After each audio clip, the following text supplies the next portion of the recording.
All right. Well, good morning, good afternoon, and good evening, everyone, and welcome to the world's most exciting classroom. My name is Joe Grabowski, and I'll be your host for today. And you can see things are a little bit different today. I'm not in my downstairs office. I am in Rio de Janeiro with the DARWIN200 team, and we are diving today. So we're going to share some excitement from the water. I think the first thing I should do is kind of pan around here and give you guys a feel for where we are in Rio de Janeiro. So just give me one moment while I switch my cameras really quickly. I'm going to let you guys get a feel for where we are on the ocean right now. I'll let you see what's going on. All right, so this should be the back cam now. So here, this Starlink is how I'm connecting with you. So there's no satellite signal, no cell phone out here, but with this Starlink, we can pull down the signal from multiple satellites orbiting around the planet. That's how we're connecting. And if I get up now, you can see over here in the water, there's some divers, some snorkelers in the water.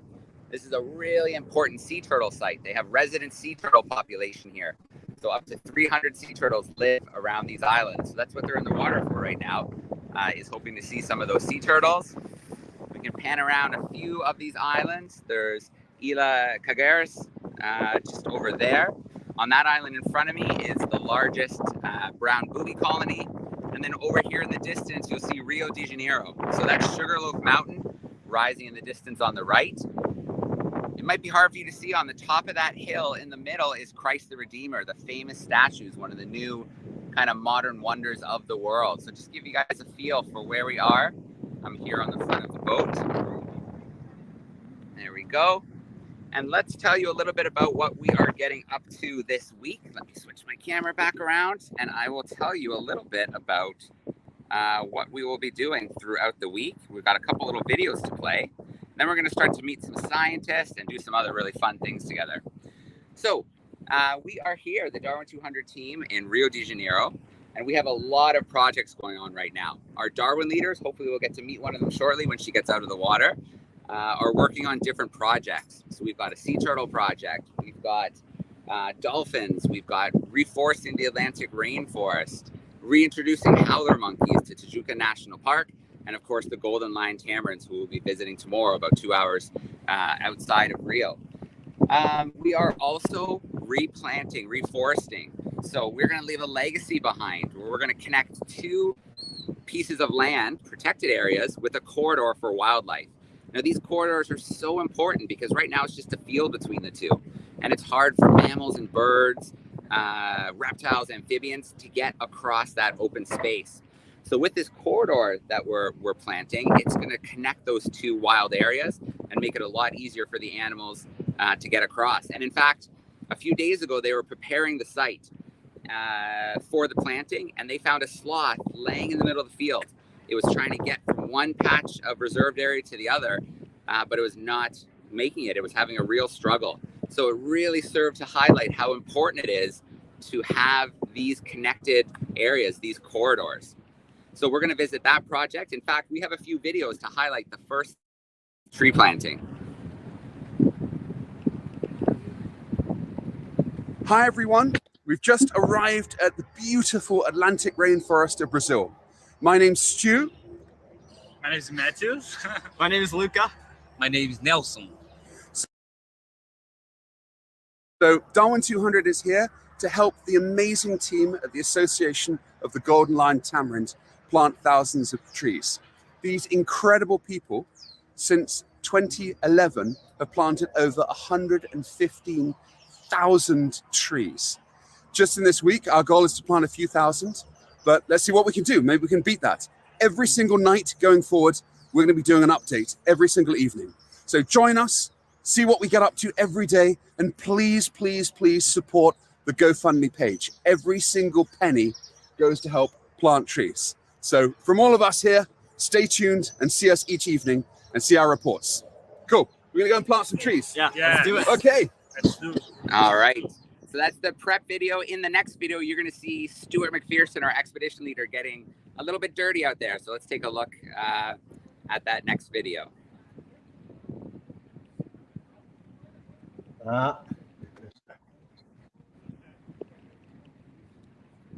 It's coming, Joe. Can you hear me? Did I freeze, Jesse? You know, you're good. I just need to get the video up. It's gonna be trouble. We got it. Coming for you. All Okay, right. no worries. A shout out to Mr. Flores' crew. I see from Germany is tuning in. So use that chat sidebar and send in some questions with us. We'll watch the next video, and then I'll take you. Some of the divers are starting to come back, so we might visit some of the divers coming back. All right, let's head to our second clip together and get underway. Our friends are much better at craft than Luca and I. But still, how many do you want to plant in total? 2,500 trees we're planting in this corridor. Wow.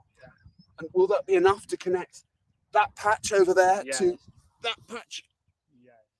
Will be enough. That'll be enough? Yes. Wow. 1 hectare. How many days do you think we need for that? 6 days. 6 days. Okay, we better get working. Please keep those donations coming. We're trying to raise as much as we can for the Association of the Golden Line Tamarind. So please keep donating online to our GoFundMe page. Check out tomorrow's update and see how many trees we plant tomorrow. All right, so while Jesse queues up the next video, I want to show everybody something overhead. Let me switch back to the camera at the front. I want you guys to see what I'm seeing in the air above me right now. It's really cool. So frigate birds, the island on the other side of here, the largest island, is the largest nesting colony of frigate birds in the area. So hopefully you can see them. They've got kind of these big curved wings, and they've got that kind of long swallow tail, and they're just kind of gliding on those thermals right now over the island. A couple of them are landed. And so frigate birds are pretty cool. They are also known as pirate birds because they'll often steal food from other birds, like the brown-footed boobies around here. They'll see them catch a fish, and they'll dive bomb, and harass them until they regurgitate the fish, and they can score that free meal. And then the males are very distinctive. They have a red pouch. It's like a deflated balloon. And in mating season, they inflate that pouch, and they'll sit for days in a tree, shaking that pouch and calling. That bright red pouch gets the attention of the females. And so they'll do that for days. The bigger they can inflate the pouch and the redder in color, it's a sign of how healthy they are. So there's those frigate birds cruising around above us. And I think that maybe we've got the next video. Here with some kids from the Mosaico School who helped plant trees the past weeks. Let's go meet them now and find out how many trees they planted. Well done, guys. So how many trees did you put in the ground today? How many trees you planted? 6. 5. 5? 6. 6? 6? 4. 4? 5. That's great. 6. 6? 4. 4? 5. Wow. 5? Maybe 5 too. That's fantastic. I mean, it's amazing to think your trees in the future could be home to beautiful golden line tamarins. Just think of the nature you guys have saved. So really well done. So 3, 2, 1. Viva Pico Eldorado! Beautiful.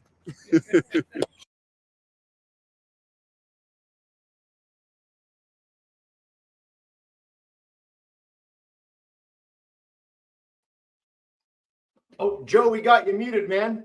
I'm going to pull up a picture of one of those greater frigate birds, too, so people can see them, because they are one of the great birds on this planet. They are pretty spectacular. But So I'll Joe, show you there. There's Aileen in the water. She's making her way over to join us, and she's going to join us and talk a little bit of the science, the turtle action they're doing. So she just finished her dive, and she's on her way over. So what I think we'll do while we wait for her to get out is let's go ahead and play our experiment video. So 2 weeks ago, we did our transpiration experiment. So let's give that video a play. Let's see what the answers to the questions were. And then if we're lucky, we can come back and we can have Aileen come out and join us. So let's check out the answers to the transpiration experiment from 2 weeks ago. Fantastic.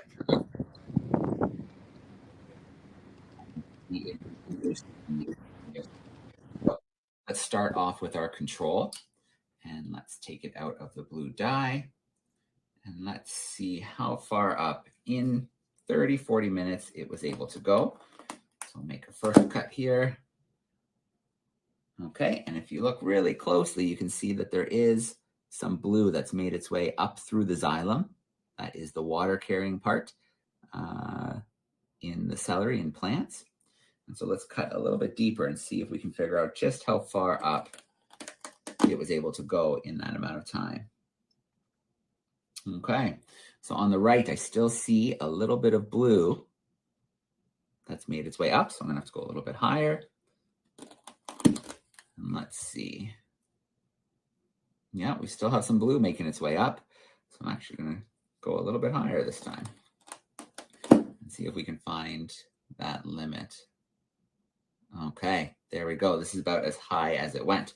So if I take those pieces now and we'll lay them with each other, and we'll take a quick look here with the measuring tape, and we'll see how far it did manage to go to travel through the xylem. So if I measure, I have about 4.5 inches is the distance that the water is able to travel through the xylem in the celery. So this is our control. We just put it in the water and we let it do its thing. Now, let's take a look here where we had some warm air moving through the leaves. So we'll take that out there and let's start to make some cuts. So if we make our first one here, take a quick look. Yeah, I definitely see red in there making its way through. Hopefully you can see with the focus there. Let's cut a little bit higher. Okay, I still have some red. So let's go a little bit higher.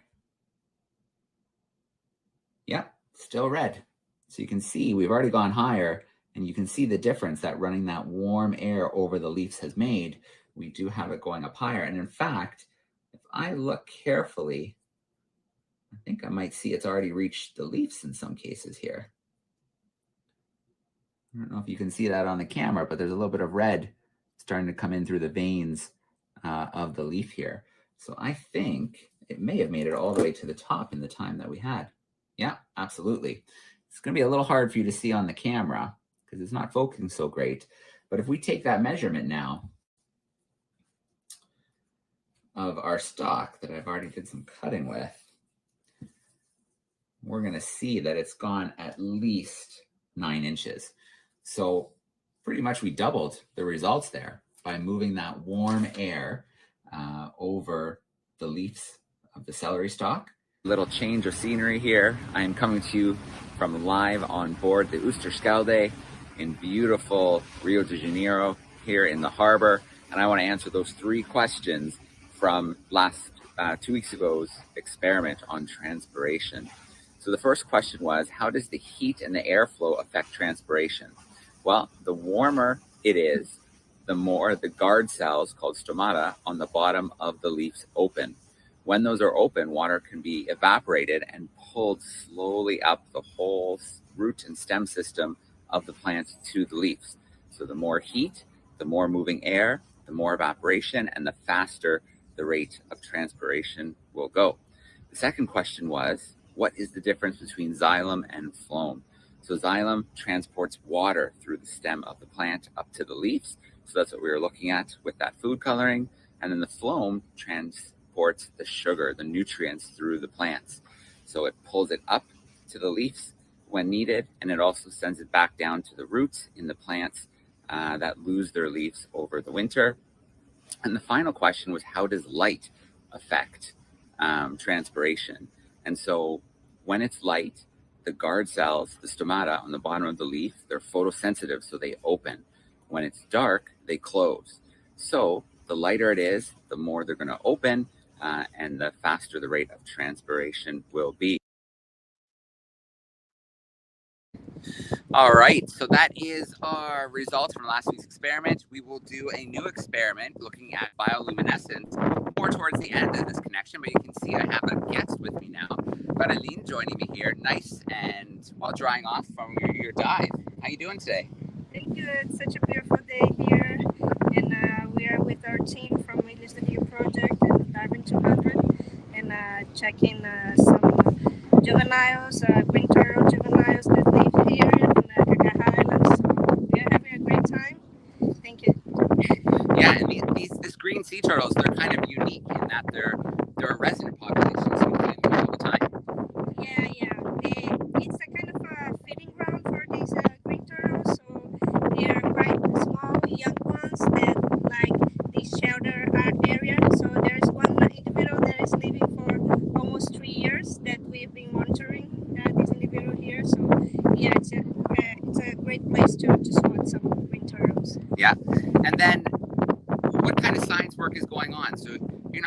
the water to dive, you're collecting some data and science. Tell us a little bit about what that involves. Yeah, exactly. So our team goes on the water with some cameras and takes some pictures of these individuals. So they identify, they use a photo identification, especially using the patterns from the head. So they know each individuals that they are monitoring during these years. So it's super cool. After this, we're gonna do some computer work to learn how to identify these individuals. Oh, so it's not just all diving all day long. There is some lab and computer work. Oh yeah, after like getting dry, we go to the computer and working behind the scenes, right? Yeah. And getting all the data. Yeah. So you've been working with one of our Darwin leaders this week. What have you guys been getting up to? So we've been discussing especially about these islands that are super close to the main shore. Rio de Janeiro, it's a big metropolitan area. So we've been discussing how these proximity, how these can affect the impact in the islands and the biodiversity. So, and even though these islands are super close to the main shore, they still have like a pretty and very rich biodiversity. So it's very important for us to keep promoting these islands and showing the people that we must take good care of it. All right, excellent. So we've had the power of the ocean is that we cannot control nature. So we missed a few dives because the swell was a little bit high. Today, the penalty of high swell is a little bit of lower visibility, but it's just great to be out on the water. It's great to get into the water. Yeah, and I think this time of year too, the whales are cruising by. Is that right? Yeah, actually the whales, the humpback whales usually comes June, July. So by this time of the year, they're coming back from the Abrolhos, the region like Bahia. They're going back to close to Antarctica, and we still can spot some dolphins and many other animals here. It's a great area to come to this beautiful place. So we're just trying to catch this frigate bird flying over here. It's nice and close, closer than the other ones. So we're trying to get that. So that island, Ilhas Cagarras, has a really cool name. Can you tell us a little bit where that name came from? Oh yeah, I'm not sure if you can see that island over there. It has some white stripes. It's because of the bird's poop. So the bird's poop, yeah, it's not a fancy name. Cagarra. Cagarra means poop. So that's the name of the island because there's a big nesting ground for the brown boobies. That's why usually when it rains, so the poops, the bueno comes down and makes these patterns like white stripes. It's beautiful though. All right. I think I've got a question here in the chat. What did you see underwater today? So it was visibility wasn't great, but did you spot anything today? Yeah. So close to the rocky shores, I could spot some spawns, some beautiful reddish spawns and sea urchins. But our team is close to still diving, so I'm pretty sure they are spotting and monitoring some of these young green turtles. Yeah, with any luck, we'll have a little bit of footage to share. Oh yeah, because we still have one more dive coming up. We're gonna end this call, and we're gonna do our second dive when the event wraps up. All right, I see another question here. Oh, has there been any in this area? Is it very well explored? Has there been any new species possibly discovered? Oh yeah, that's something. That's a good question because every time that we come here every year, we spot something new. So as much as we go down, we still find something new. Yeah. So the most, like the more we come, the more we find out. So yeah. Excellent. All right. Well, we'll probably come back to you shortly, Aileen. We also have to join us from the Nicaraguan Sea Turtle Conservation Project. They'll probably be here in the next 10 to 15 minutes or so. But I thought, while I have my dive gear on deck, I'm going to take you guys to the back of the dive boat and show you what the back of a dive boat looks like. I'll show you how I put my gear together. And then if we have time, we'll come back here for another question, couple questions. So leave your chat open. Send us some questions in the chat.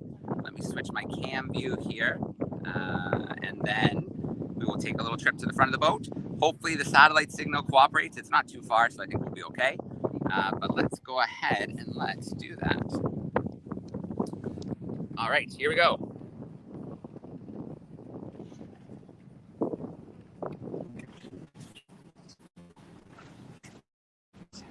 Excuse me. Thank you. No, it's okay.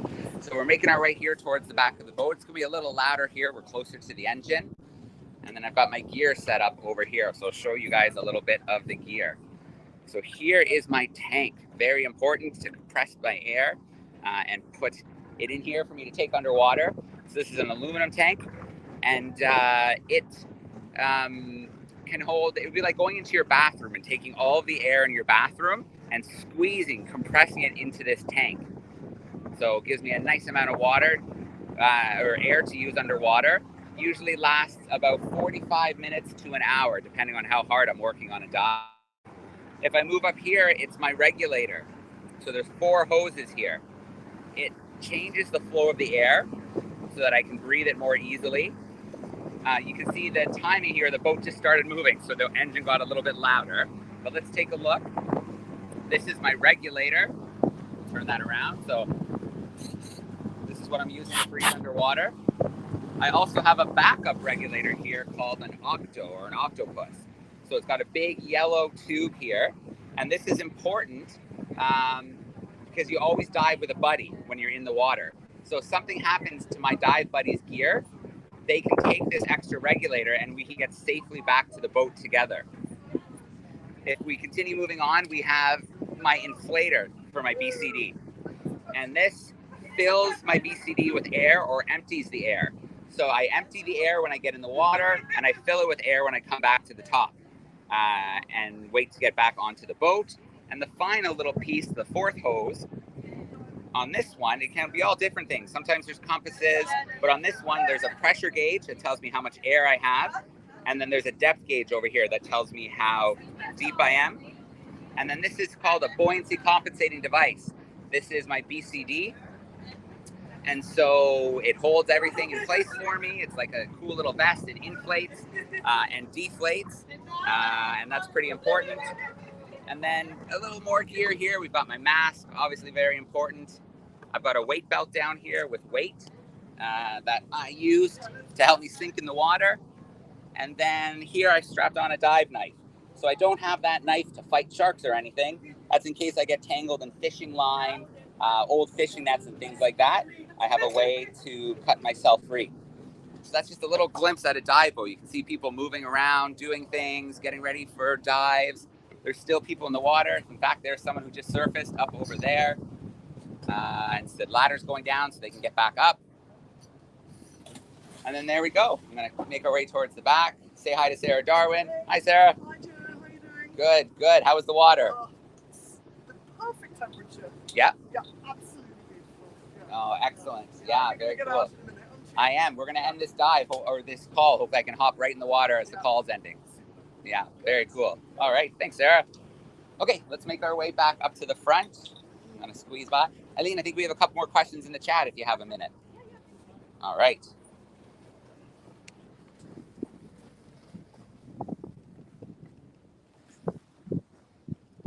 Okay, let's do a quick camera switch here, and then let's get back to a few more questions. Okay. All right. So this is Hilson Ave Public School, and they want to know how many types of sea turtles are there. So here mostly green turtles, but we can also see the hawkbill turtles. Yeah. They're not that common here in the Cagarras Islands, but mostly the green one. So 2 species. Okay. And then how many in total globally? So you have 2 here.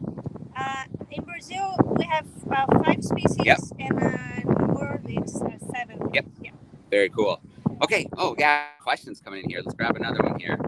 How deep down are we diving today? What's our... So we're these islands is kind of a shallow area, so it's around 10 to 13 meters. Yep. Yeah, so it's like 3 feet. Okay. If I didn't do the calculation right. You said it's about 10 to 15? 10 to 13, yeah. Okay, so kind of 3 to around 4. 30 to 40 feet. Yeah, very cool. 30. Yeah, no, you did good. Awesome. Okay, let's see. Sharks in the area. Do we have any sharks in these waters? Like in the past, yeah, but now it's quite rare to spot during the dive here. Yeah. But we spot once a nurse shark, but mostly because of the whole fishing area on the surroundings, so it's a little different than our MPAs, marine protected area, so it's hard to find some here. So that leads us to conservation. What kind of threats are the green sea turtles facing? So here in Rio, because of these fishing grounds, most of the threats here it's related to ghost fishing. So ghost nets. Yep. That so they can get tangled. So yeah, this is a major problem for us here. Okay. Yeah. And so is part of your work, does that include education, kind of talking to fishermen and locals in the community? Yeah. So we go also to schools doing some lecture exhibition, but we do work with sustainable fisheries. So we are partners with some of the artisanal fisheries close by. So we are always talking and trying to find the best practice for the fisheries. Yeah, absolutely. That's great. Okay, I want to take a quick pause here and just I didn't introduce my colleague Jesse Hildebrand is joining us behind the scenes back unfortunately in Canada where it's a little bit colder. Hey Jesse, how are you? Good yourself. It is much colder here. It's like a dreary rain coming in from the west. It's like 1 degree. It's very sad. Very sad. Well, it's tough. It's tough here too, Jesse. It's all like warm and there's water and ocean, so it's not easy here either. I know. You look like you're suffering. It's been so amazing to have this opportunity to share these incredible places with us. It's so cool live too. It's awesome. Yeah. I thought I'd check in quickly. I see backstage. Is the Sea Turtle Project with us yet? They are. We're going to check in with them and see if the connection's going well. Hi, Nicaragua Sea Turtle team. Are you guys good to go? Maybe. They're in, but the camera is on. I don't know if it's working properly. We might be in a bit early for them. What's the time, Jesse? We're 28 minutes in, so it's 8:30 Eastern right now. Okay, so that's about when they're supposed to come in. So I bet we'll see them shortly. We're keeping an eye out for Pamela and Martine to join us, and they'll do some translation for us. So let's do a couple more questions here while we wait. Bring our question expert back in here. Eileen, so good to have you today. This is from a classroom in Germany. What food do the sea turtles eat? This is the first one. This is from Keegan. Good question. So here, they like the green algae that are in the coast and the rocky shore. So they kind of stay close to the rocks and keep just like munching. Yep. But they also like jellyfish. So back to the some threats. So about plastic pollution. So this is one of the concerns that we have too, because they can get confused and eat a plastic bag instead of a jellyfish. That's another threat that we look at. Lily wants to know, why did you choose, or why do you like studying sea turtles? Oh, I do like being in the water since I was young. Mm-hmm. Yeah. So my godfather took me to dive, so I got in love with the ocean. And, so these animals are amazing. All right. Very cool. So you might hear, we're just moving the boat a little bit, so you might hear a little more engine noise, but I think up here at the front, it's not too bad. So I don't see our crew from the Nicaragua Turtle place yet. So what I suggest, Jesse, is why don't we take a few minutes? We have an amazing experiment focusing on bioluminescence. So just to remind everybody, you have 2 weeks to answer the questions and send it into classroom@darwin200.com. For the top 3 entries, there is a prize of a 50-pound Amazon gift voucher for your class. So we always ask some questions and we mix those in. And so before we do it, bioluminescence is a pretty amazing phenomenon in the ocean. In fact, we have Eileen here. Do you ever see it out here? Do you do night dives? Yeah. Pretty cool. Doing just waving your hands in the water and kind of little sparkling fireworks. It's amazing. It's amazing. It's yeah. So we have a little clip here, Jesse, if you want to play it. The Oosterschelde was sailing at night, and they caught a little bioluminescence in the wake. Oh, no, Jesse, the other one, the bio one, if you have it. Yep, coming. Yeah, no worries. No worries. Oh, It's my fault. I queued up the experiment first. We do. Nicaragua Sea Turtles just showed up as well. I think they might have a good connection now. I don't know what you want to do. We can do the bio. We can do Nicaragua. Yeah, let's bring them in while we have a good connection. Let's change gears. I think we should do that. Let's check them in, and I'll cue up the other video. Hello, Nicaragua Sea Turtle team. Can you bring the other group as well? There should be. Yep, I got them both. Ah, there they are. Martine, Pamela. Hi there. Good morning. Pamela. Yeah, we're changing phones so that we can connect. How are you? Good. Jesse, can you make the Sea Turtle team full screen? All right. Sorry, say that again. All right, there we go. Oh no. That wasn't for me. For you. That was for our co-host. All right, Martine and Pamela, we're so excited to have you joining us live from Nicaragua. I am on the Atlantic Ocean right now. You guys are on the Pacific Ocean. That's pretty amazing. Can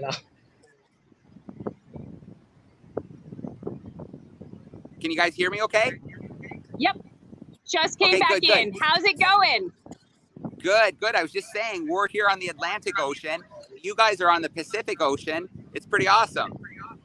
It's amazing, Joe. We can connect like this. So we are in Nicaragua in the county of León and on the Isla Juan Venado Nature Reserve. So more in the northwest coast of Nicaragua.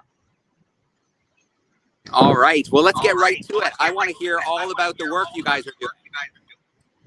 Okay, great. So we just want to say thanks to the DARWIN200 and of course to you, Joe, for making this all happen. We have our project manager, Martine, with several of our project team members that are going to show us the sea turtle hatchery where we relocate the sea turtle eggs. And then we'll have a few releases to do this morning. So let's let the team take over. Can you hear Martine? Yeah, Martine, talk nice and loud for us. Talk nice and loud. All right, good morning. Good morning, how are you? We're good, Martine. Good morning, Joe. Can you hear us? Okay, so here we are with our team. We have Quina, Anna, Shadi, Belky, and Jenny. So we're part of the team here at the Sea Turtle program in Nicaragua, and Anna's going to explain real quickly our work that we do here. Buenos días, saludos. Bueno, pertenecemos al programa FCONC en el cual trabajamos en la protección de la tortuga marina. El trabajo que realizamos es por las noches. Trabajamos a hacer recorridos de 9 kilómetros sobre la playa para esperar a la tortuga madre depositar su huevo. Lo que hacemos... Okay, so we are Isla Juan Venado Nature Reserve in Eastern Pacific, Nicaragua. And Anna explaining that at night, we walk at night to wait for sea turtles to come up, and we relocate their nest, and we bring them back to the hatchery to safety, and after their time, depends on the species, 45, 55 days, we release them. Recolectamos el huevo de la tortuga y lo traemos a lo que es captivero para hacer la siembra para que él eclosione a los 45 días.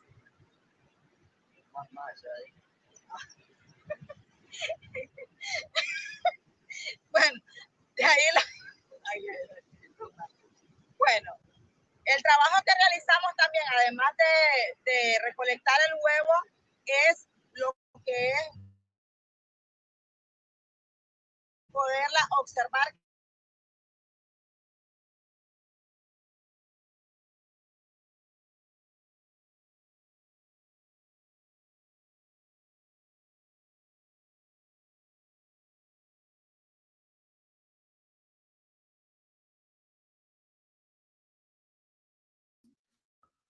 Oh, we might have lost our sea turtle team for a second, but we'll get them back. The connection was really good a second ago. That's okay. They are on a remote beach as well. No traiga ninguna lesión, hacemos una medición de tamaño de ella, de su caparazón, tanto de largo como de ancho, y también ponemos lo que es una marca para tener el conocimiento de cuántas veces ella regresa a desovar a nuestras playas. We're doing the research by, we measure the sea turtle, we weigh the sea turtle, we put all that information. We also here, we do flipper tagging. We flipper tag sea turtles to learn their travels if they come back. So we've been flipper tagging sea turtles for 5 years, and we've had out of the 1,200, we've had about like 98 that come back the second and third year. So now we're going to show you guys the sea turtle hatchery that we have built here. And that's where we bring the nest back to safety. This is the hatchery right here, as you can see in the background. It holds about 120 nests, and we're about to 80 nests right now. 80 nests so far. So we're gonna walk you inside. And Joe, you can see all the sandbags in front of the hatchery. We just had Tropical Storm Pilar pass over us, and we're expecting more storms. It's the rainy season. So all of those sandbags have been helping protect the hatchery for the past couple of weeks. Of course, we have climate change and sea level rise affecting us as well, but those bags were really to protect from the tropical storm and the swells we were experiencing. Yeah, did the swell end up getting really high? The bags helped? The bags helped. The waves did not reach the hatchery, but they definitely helped with the cresting, the top crest of the waves. So Queen is opening up the door to the hatchery, so we're going to walk into a gridded system that's laid out. As Martine said, we have all of the nests in a checkerboard, I like to describe it, where we put a nest in between each of, like, if you will, it would be on the white square in the checkerboard. So we're alternating. And so Belky's gonna bring us into the hatchery and explain, and Martine will translate some more. So this is the checkerboard that we set up, and it's by number and letter, and that's how we have a control of, the nests that come up. As you can see, only the first 2 rows have hatched. We just started the program this year, and all these other ones over here that you see that they haven't been excavated, we're waiting on time. We're gonna walk you towards the ones that we have excavated.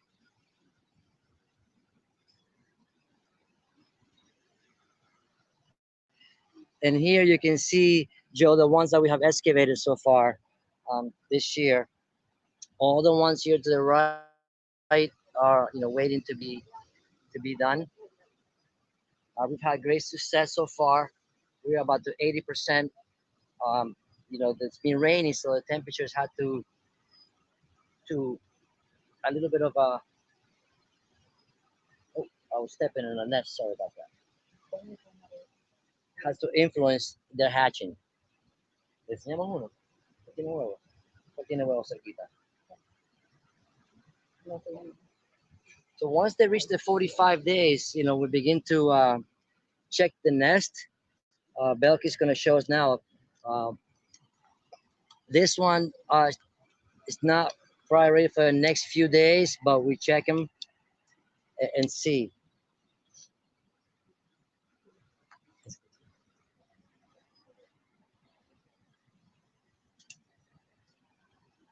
So Belky makes this look easy, but it's really not. It's quite a bit of work, especially when we have so many nests. They're not ready. Yeah. So if the nest was ready, guys, we should have seen some come up, but it's not ready. So we cover it back up and wait to we see some babies coming up.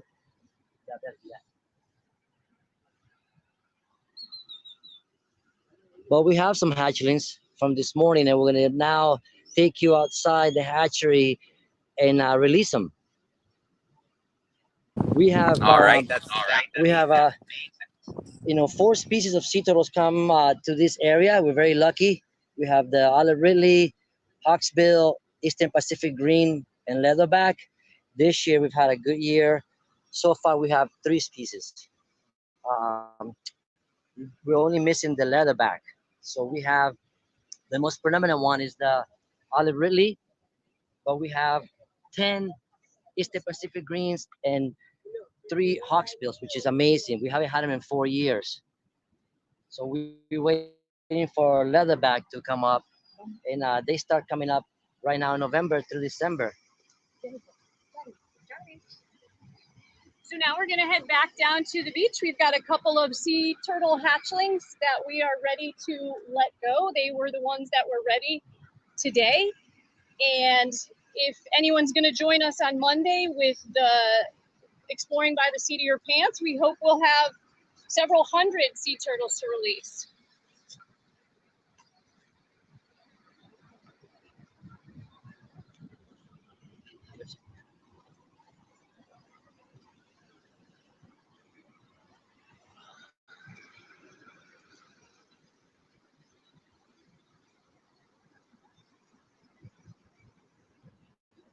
To any of the classrooms tuning in right now, if you want to pop a question or two in the live chat for our team there as they're releasing the sea turtles, please go ahead.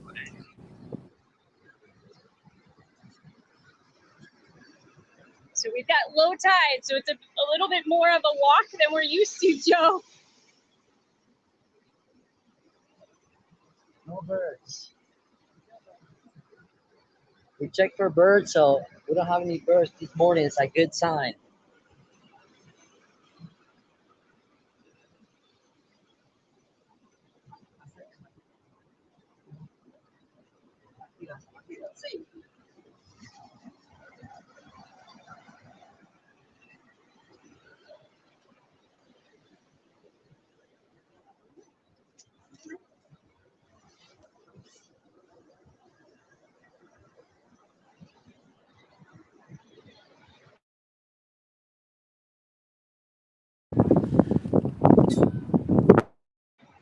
The olive ridleys. Here they go. I never get tired of watching this. This must be so rewarding.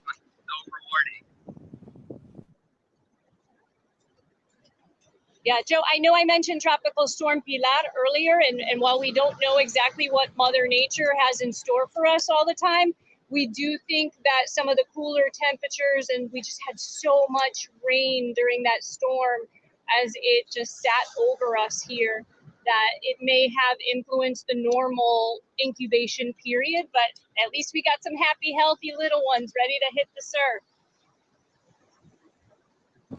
Oh, yeah, there we go. These, I think you said these are olive ridleys. How big do they get?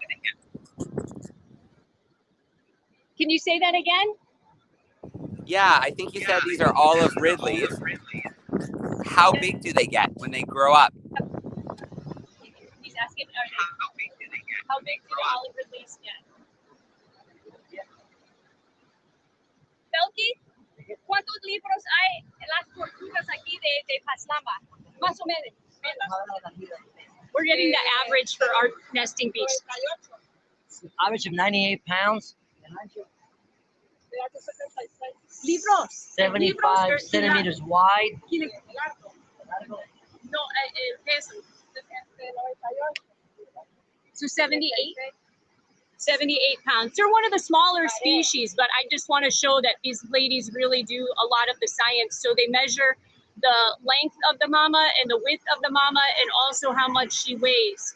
So typical of most olive ridleys, but that's what we're finding here on our beach. Yeah, typically, so the weight of them is between 62 to 69 centimeters wide and 78 to 85 centimeters long. And the average weight is between 78 to 90. That's what we've gathered in the last 5 years of the data. All right. Well, Martine and Pamela, it is so great to connect with you. You have worked with such an amazing team of women in the community. I love hearing them share and how excited they are about the conservation work they do. Thank you so much for taking us to the Pacific Ocean, to Nicaragua today. Yes, you're very welcome, Joe. We All always right. have a Well, great time. Yeah. Thank you.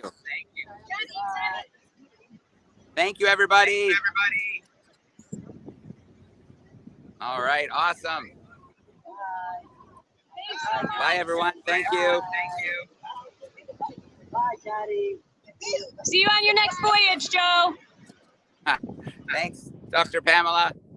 All right. So we are going to do our Kahoot quiz now, which, funny enough, is going to be a turtle-themed Kahoot quiz. Remember that there is a 50-pound gift card on the line for the winning classroom. So Jesse will load up that Kahoot in the background, and then we're going to play a little Kahoot together. Over here, there's some people are leaving the boat, so they're backing this speedboat up here, and they're going to say goodbye for the day and ride back in style. Okay, so as our Kahoot is loading, Jesse, do you want to make me full screen for a minute? I've got Nico here, who's a cameraman with the team, and it would be great to have Nico say hi, and he's got a really cool tool here with them. So here we go. Hey, Nico, how are you? Hello, how are you? Here in the beautiful Cagarra Island. We just came for a dive. We saw so many turtles, and we were so excited for now the second dive. Yeah, so how many did you see? Two turtles. We saw a lot of fishes. Here is a really nice spot because it was also called as a hotspot for Mission Blue, the Cagarra Island, for the importance of the marine biodiversity they have. Now we were so lucky. We saw two turtles in shallow water, really nice, close, chilling. Now we hope to see more. All right, excellent. And what's this thing you got over here? Oh, now with this thing, we were documenting because we are in the DARWIN200 project, and I am a camera operator. So this is my camera and my housing. This is my setup to take the pictures underwater. Yeah. All right. So cool. Very cool. And one more question, Nico. How long have you been diving for? Oh, now I started when I got 18, yeah, and now I'm 24, so around like 6 years. More excited yet to do more dives around the world, and now the Cagarra Island, so beautiful place. Excellent, very cool. Well, thanks, Nico. I'm sure we've caught up with you before on the ship. I'm sure we'll catch up with you in some more places around the world. Yeah, definitely. Yeah, you can follow also the trip around the social media and the whole voyage. So we hope we can see more animals and explore the entire world. Yeah. All right, awesome. Thanks, Nico. Yeah. Nice day. All right, looks like we have some classrooms hanging out in the Kahoot. So if you think it's time, Jesse, let's get it going. All right, multiple choice questions, true and false questions, 20 seconds for each question. Here we go. Multiple choice to start. How many sea turtle species are there in the world? So not here in Brazil, not here around the island, but the whole world. 3, 5, 7, or, oh, it's hard for me to see. It's kind of bright. I think that's a 10. What is the right answer there? A couple more seconds to get your answer in. All right, good job, crew. Most students went with 7. That's absolutely correct. Let's take a look. There is our leaderboard. Very cool. Oh, man, it's too bright. Super horse, I think. Super horse. All right. How many species nest in Nicaragua? 1, 3, 4, or all 7? Do we remember what Pamela and Martine told us? May have brought them up on screen for a minute, all 4 species that are there. Let's see. I'll help you with a glare. Oh, a lot of our folks got this right. A lot of people thought 3, but 4 is our correct answer. We had our olive ridley, hawksbill, green, and leatherback. Let's see how that affects the leaderboard, Joe.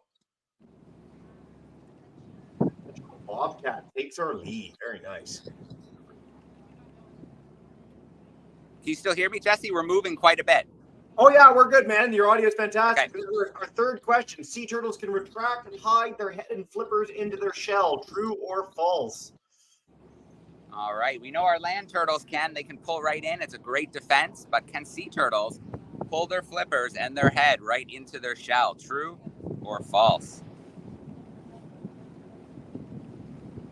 Ooh. A lot of people thought true for this one, but it is false. Yeah, they can't do it. They can't pull in like that. And oftentimes you see sea turtles missing limbs because a shark, if it manages to catch them, can nip one of those fins right off. And the turtle hospital that we work with, we get to see some of those some of those sea turtles as they're rehabilitating. Yeah, we're going to be doing a program on that next week. But Super Horse retakes our lead going into question 4 together. The largest species of sea turtle.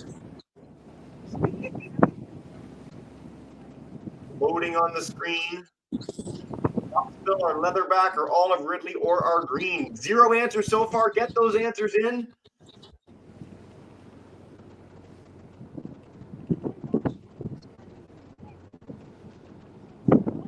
Joe, have you seen one of these guys? Most people got this right. Our leatherback. They did. Leatherback sea turtle. Woohoo. All right, our final question coming up. They can grow to be up to a ton, which I think is just absolutely amazing. As big as some of your whole classes put together, all the students in one turtle. All right, our final to question. lay their eggs. Hmm. You return multiple times to several nests in a year. True or false? The females return several times throughout the breeding season. Oh, good job, crew. That is absolutely true. Sometimes 6-7 times the female will come back to shore, lay 100 eggs each time in a nest. All right, our podium. I hope I can read this. It's kind of bright. That looks like the balanced swan in 3rd place. Yeah. The agile bobcat in 2nd place. And holding down that top spot, the super horse. All right, if you're the super horse, you need to send an email to ebtsoyp@gmail.com, and we will make sure that we send a gift card to your... Oh, Jesse's got it up on the screen. ebtsoyp@gmail.com. Now, to wrap us up for today, we're getting to another dive site. So you can see just over my shoulder, boat's just kind of coming into position here. So we're going to get ready to dive shortly. Let's do our experiment now. So our bioluminescence experiment, right into it, and let's see what experiment we're doing this week. Do you want to show the boat going through the bioluminescence first, or just straight to the experiment? Let's just go right to the experiment today, Jesse. Cool. Let me cue that up. Give me a quick second. You can tell us about this dive site you're going to be going to while I'm pulling that up for everyone. Yeah, so this site will be about 30 to 40 feet deep. So it'll be a bit of a shallow dive, but we expect to find some sea turtles along the walls, having some munching to eat. And I think we're also going to look for some invasive sun coral, so some coral species that don't belong here, but have been brought here. We know invasive species are impacting places all over the world. And here we go. Here comes our experiment. Here we go. I'll pull this up full screen for everyone, and you guys can dive in with bioluminescence. Let's do it.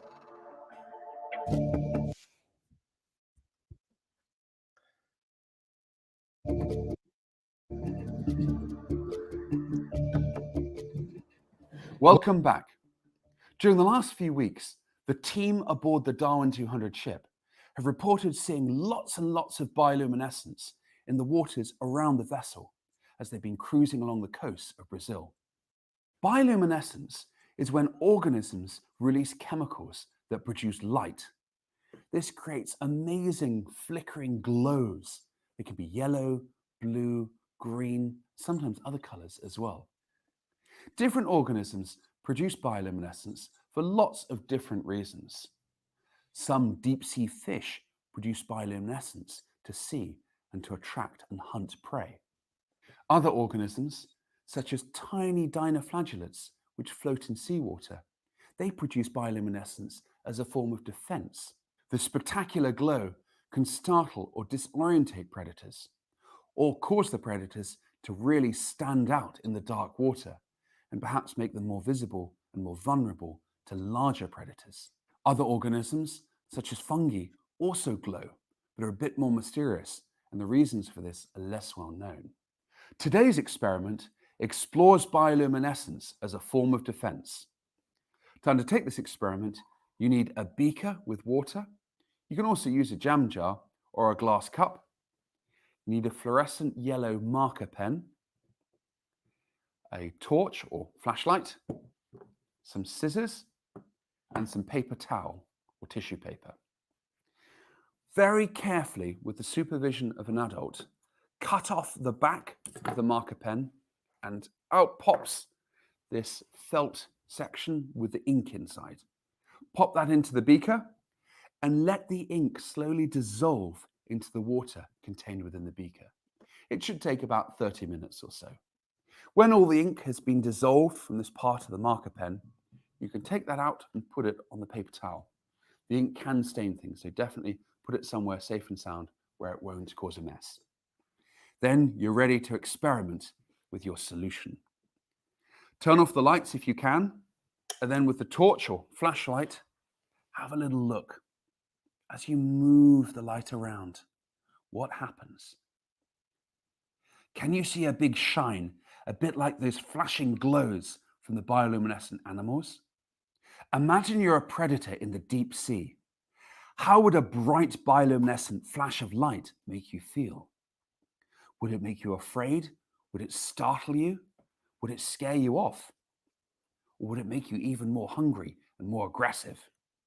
Email in photos of your experiment along with your thoughts to classroom@darwin200.com and let us know how you think you would react to this bright bioluminescent glow. We've got 3 £50 Amazon gift voucher prizes to give away.